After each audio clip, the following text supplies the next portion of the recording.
सुजानगढ़ में सीताराम जी चौधरी के निवास स्थान पर दिवाली स्नेह मिलन समारोह के एक कार्यक्रम में हनुमान जी बेनीवाल यहाँ पर पहुँचे हैं और इस समय देश में राजनीतिक घटनाक्रम भी काफ़ी चल रहे हैं। जहाँ एक और केंद्र की बात करें तो नरेंद्र मोदी ने यूपी के चुनाव को देखते हुए किसान के जो 3 बिल गए थे उनको वापस लेने की घोषणा की है। वहीं राजस्थान में आप जानते हैं कि अशोक गहलोत सरकार में किस तरह से खलबली पैदा हुई है और पूरा मंत्रिमंडल चेंज कर दिया गया है। ऐसे समय में हनुमान जी बेनीवाल का सुजानगढ़ में आना और ऐसे इनके साथ बातचीत करना एक अच्छा सहयोग हो सकता है। आइए बातचीत करते हैं आरएलपी सुप्रीमो हनुमान जी बेनीवाल से।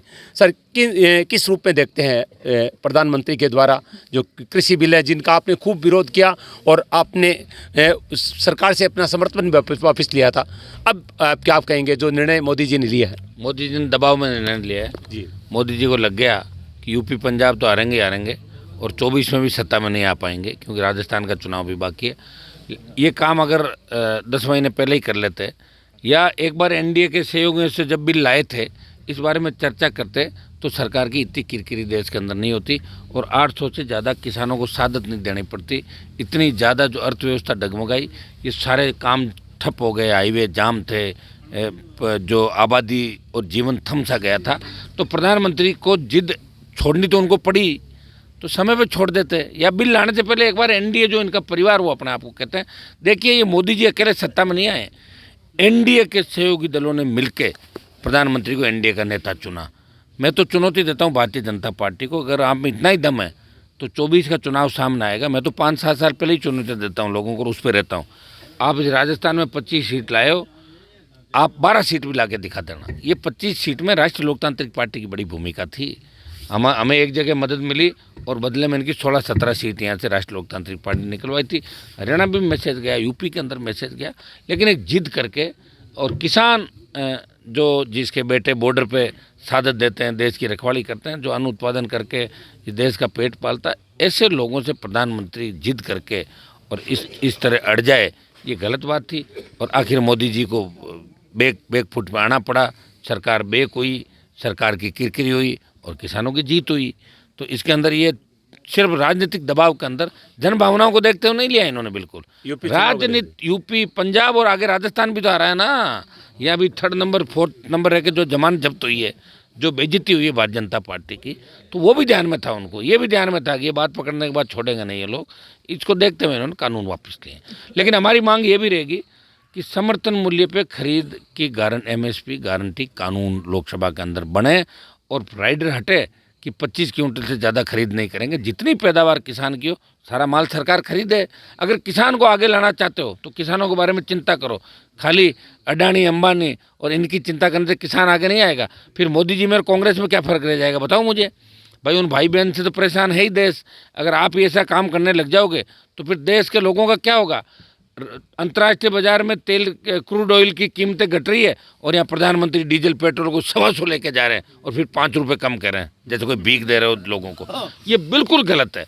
इस लोकसभा के सत्र के अंदर महंगाई के खिलाफ भी जोरदार ढंग से आवाज़ उठाएंगे हम लोग कि भाई डीजल पेट्रोल कम से कम 50 रुपये सस्ता करो इस देश के अंदर, तब जाके लगेगा कि कुछ हो रहा देश में। बाकी तो कुछ भी नहीं साहब। एक गया दूसरा है। आम आदमी का क्या काम पड़ता प्रधानमंत्री से, आम आदमी का क्या काम पड़ता मुख्यमंत्री से। हमारा किसान कर्जे के बोझ की तरह आत्महत्या करा, जवान को रोजगार नहीं, कानून का राज नहीं, बहन बेटियां सुरक्षित नहीं। जिस स्टेट में मैं बैठा हूँ वो अपराध में 1 नंबर आ गया। ये गहलोत वसुंधरा के गठबंधन का ही परिणाम है कि अपराधियों को संरक्षण देना, अपराधियों जब जरूरत हुई तो काम में लिया और बाद में अपराधियों का इनकाउंटर करा दिया। ये इनकी आदत इन सरकारों की रही है, ये हमने देखा है। तो ये अपराध मुक्त भयमुक्त राजस्थान बनाए, इसको लेकर राष्ट्रीय लोकतांत्रिक पार्टी लोकसभा में तो मजबूती से राजस्थान की जितनी भी पेंडिंग योजनाएं वो मामले उठाएगी, लेकिन राजस्थान में भी बड़ा आंदोलन आरएलपी पार्टी जोधपुर की धरती से करेगी, जिसमें मुद्दे हमारे होंगे कर्ज माफ़ी, फ्री बिजली, टोल मुक्त राजस्थान, आपके ये जो बेरोजगारी भत्ता, मजबूत लोकायुक्त, जो मुद्दे आरएलपी बनाई जो हमारे थे उनको लेके हम करेंगे। किसानों ने जो घोषणा की है कि एमएसपी पर अगर बातचीत नहीं हुई तो आंदोलन जो है खत्म नहीं किया जाएगा। मुझे उस बारे में जानकारी नहीं है। देखिए, मैंने झंडे के साथ आंदोलन किया था देश में। मैं एक ऐसा नेता था जो अपने झंडे के साथ आंदोलन कर रहा था। बाकी किसान संगठन किसान के झंडे के साथ कर रहे थे। राष्ट्रीय लोकतांत्रिक पार्टी अपने झंडे के साथ आंदोलन कर रही थी और जिसको लेके मैंने प्रधानमंत्री का साथ छोड़ा। अब मुझे नहीं पता कौन क्या कह रहा है, लेकिन बिल तीनों वापस हो गए। और हम ये चाहते हैं कि एमएसपी गारंटी का कानून बने और लोकसभा के अंदर बने, जल्दी बने, ये हमारी डिमांड रहेगी। अब किसान क्या कह रहे हैं, कोई संगठन क्या कह रहा है, तो हम उनके पीछे तो चलने वाले हैं नहीं। किसान के बेटे हैं, उस समय किसान तकलीफ में थे और हम किसानों के साथ खड़े हो गए। कोई रोजाना उनके कहने से काम थोड़ी करेंगे। ऐसे तो कोई भी लाल झंडा लेके आ जाएगा, कोई पीला झंडा काला झंडा लेके आ जाएगा, उनके साथ नहीं है। हमारी खुद की पार्टी है, हम खुद डिसीजन हमारा लेंगे। जब देश का किसान तकलीफ में था हमने उनकी मदद करी, आगे भी किसान के बेटे मदद करेंगे। शाहजहाँपुर बॉर्डर पे जो 10-15 लोग अभी बैठे हैं, मुझे अच्छी तरह याद है जब मैं पहली बार बॉर्डर जाम करने गया तो एक कोने में उनको बिठा रखा था 17-18 जनों को पुलिस ने। मेरे जाम करने के बाद वो लोग आके बैठ गए। अब कह रहे हैं खुशियाँ मना रहे, हमने करा दिया। तुमने क्या करा? तुम लोकसभा में हो क्या? तुम्हारा एमपी है क्या कोई लोकसभा के अंदर? इस राजस्थान के अंदर कोई अगर ये कहता है कि मैंने कानून वापस करा दिया तो उसका मानसिक स्थिति ठीक नहीं है। राजस्थान से तो लोकसभा में एक ही सांसद हनुमान बेनीवाल है जो किसानों के बिल की वापस बात करता था कि बिल वापस हो। राष्ट्रपति का अभिभाषण रोका, बजट रोका प्रधानमंत्री का, और हमेशा किसानों की पैरवी, देश प्रदेश के किसानों की पैरवी की। अब कुछ लोग कुछ भी कह रहे हैं, उनके पीछे हम लोगों के पीछे नहीं है, हम जन भावनाओं के पीछे हैं। जन भावनाएं थी कि हनुमान बेनीवाल एनडीए छोड़ दिया। तो अब भाई बिल अगर वापस हो गया तो वही क्या कहना क्या कि वापस हनुमान बेनीवाल जुड़ सकता है एनडीए से? एनडीए में जाए कि नहीं जाए अभी ये निर्णय इसलिए भी नहीं करूंगा मैं, मेरा कोई जल्दबाजी नहीं है और मुझे मंत्री पद का शौक भी नहीं। मैं तो 2003 में ही मंत्री बन जाता। मंत्री बन के, क्योंकि मैं बन भी जाऊं तो कोई ज़्यादा दिन रहूं ये कोई ज़रूरी भी नहीं मंत्री, क्योंकि मेरी आदत के हिसाब चलता हूं मैं। और मंत्री बन के मैं किसी के अंडर में काम नहीं कर सकता, ये मेरी नेचर है। हनुमान जी, राजस्थान की बात करते हैं, जिस तरह से ये उठापटक हुई है राजनीतिक, किस रूप में देखते हैं अशोक गहलोत की सरकार में? देखिए, अशोक गहलोत ने सचिन पायलट को रगड़ दिया पूरा, इस रूप में देख रहा हूँ। जो 1-2 महीने के जब इनके, देखो पहली बात तो जब पायलट गया हम तो खुद सरकार गिराने में थे। अच्छा, हम तो बीजेपी के साथ मिलके, और उस समय सरकार गिराने में तीनों आरएलपी के विधायक थे, गहलोत की सरकार गिराए, मैं तो उसमें पूरी तरीके से साथ था। लेकिन पायलट खुद आके वापस गहलोत के यहाँ आ गया, उसके हेलीकॉप्टर में घूमने लग गया, आपस में बोला हमारी बात हो गई। वो तो पायलट ने जो उस समय का भी, या तो आर पार की लड़ाई लड़नी चाहिए या लड़ाई नहीं लड़नी चाहिए। आर पार की लड़ाई तो मैंने ही लड़ी राजस्थान में, कि वसुंधरा से झगड़ा किया और आज तक वसुंधरा और हम आमने सामने नहीं हुए, कोई 15 वर्ष हो गए लगातार।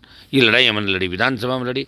और जब गठबंधन में किया था बीजेपी से, तो मैंने कहा कि वसुंधरा अगर कार्यालय में आएगी तो मैं गठबंधन नहीं करूँगा, तो उसको घर बिठाया, उसके बिना कार्यालय के अंदर गठबंधन करके और 25 सीटें दिलाई। लेकिन पायलट वापस भी आ गए, वहाँ जाके जो बात हुई उसमें इनका जो भी तय हुआ। लेकिन सचिन पायलट की कौन सी बात रही?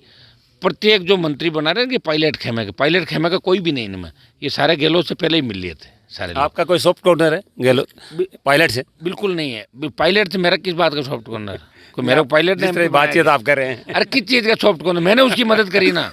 मैंने पहले जब हम 3 सीट जीत के गए थे तब पायलट ने मेरे से बात करी कि आप मेरी मदद करो।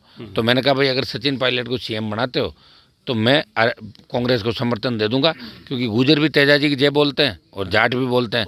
तो अशोक गहलोत से, एक मिनट रुक जाओ यार, अशोक गहलोत से पायलट ठीक है, ये मैंने कहा था और मैं मेरी बात पे अडिग हूँ। और दूसरी बार जब सरकार गिर रही थी तो सरकार गिराने में मैं अग्रणी भूमिका में था कि जल्दी सरकार गिरे, ये मैं चाहता था। गिरी नहीं हमसे, लेकिन मैं पायलट की तरह नहीं हूँ, नहीं गिरी वहीं जाके बैठ गया यार, दूसरों के वो इधर मिल लिए वो मिल लिए। लेकिन आज पायलट की क्या रही बताओ मुझे? आज सचिन पायलट को जब बल्लभ नगर के चुनाव के अंदर गहलोत आए थे तो ये पहले ही गाड़ी में जाके बैठ के ड्राइवर सीट पे बैठ के गाड़ी ड्राइव करनी पड़ी। कहने को तो उन्होंने कह दिया कि मैंने गाड़ी चलाई, लेकिन हालत ये थी कि उनको जगह नहीं दी कार के अंदर, तब ड्राइवर को उतार के और ड्राइवर सीट पे बैठे। बहुत बड़ी बेइज्जती हुई उनकी। हनुमान जी, आप पे जो मुख्य समस्या है उनके खिलाफ बहुत बड़ा आंदोलन हमेशा करते हैं। राजस्थान में जिस तरह से बिजली के, पेट्रोलियम के दाम बढ़ रहे हैं, इन दिनों में आपका कोई ऐसा कोई आंदोलन, ऐसा बड़ा बयान नहीं आया? ऐसा बड़ा बयान तो मेरे रोज आ रहे हैं, कई बार बयान छपते नहीं है मेरे। मैं बयान भी कैसे छपते हैं आप भी जानते हो, सारा सिस्टम से छपता। कौन सा बयान फ्रंट पे छपेगा, कौन सी 2 लाइन छपेगी, कौन सी नागौर में छपेगी, कौन सी चूर पर कोई आंदोलन नहीं। आंदोलन तो मैं ही कर रहा हूँ, और कर कौन रहा है भाई? जब ये तो आंदोलन एकमात्र शाहजहाँपुर बॉर्डर का आंदोलन मेरा ही था, सोशल मीडिया के माध्यम से भी। अभी जोधपुर में जो एनकाउंटर हुआ सीएम के, वहाँ किसने किया आंदोलन? मैं ही तो था। बावंडा थाने पे 6 दिन तक कौन लेके बैठा? हर जगह।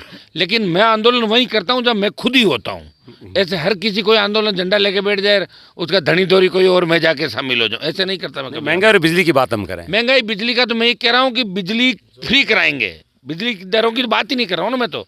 मुफ्त बिजली की बात ही हनुमान बेनीवाल कर रहा है। महंगाई, अभी मैंने कहा ना क्रूड ऑयल जब घट रहा है तो 50-60 रुपये डीजल सस्ता होना चाहिए। किसी नेता ने कहा क्या ये बात? कांग्रेस ने 4 रुपये कम किए, ये चाहते तो अभी हरियाणा के अंदर 17 रुपये में, आज ही हरियाणा से आया हूँ, 17 रुपये सस्ता डीजल। तो यहाँ तो आप 4 रुपये करके क्या गहलोत साहब देना चाहते हैं? देखो, अशोक गहलोत का एक ही मकसद है कि उसका बेटा MP MLA बन के स्थापित हो जाए उसकी आंखों के सामने, क्योंकि आजकल ज़िंदगी का तो पता नहीं रहा ना कब चली जाए। हाँ, और वसुंधरा अपने बेटे को कहीं न कहीं स्थापित करके ये चाहती भाई मेरा बेटा हो गया। इनकी सोच दोनों बच्चों की सोच रहे हैं। हाँ, बच्चों की सोच रहे हैं, दोनों बच्चों की सोच रहे हैं, लेकिन राजस्थान के बच्चे दोनों को आउट करने की सोच रहे हैं पूरा। चलिए, बहुत बहुत धन्यवाद हनुमान जी बातचीत के लिए। दोनों चीज़ों पर बात हुई, केंद्र सरकार की वर्तमान की जो परिस्थितियाँ और राज्य सरकार की परिस्थितियों पर हनुमान जी बेनीवाल ने खुलकर बात कही है। एशियन सुध लगले, मैं शिव कुमार तिवारी अपने सहयोगी सुनील स्वामी के साथ आप सबका धन्यवाद, नमस्कार।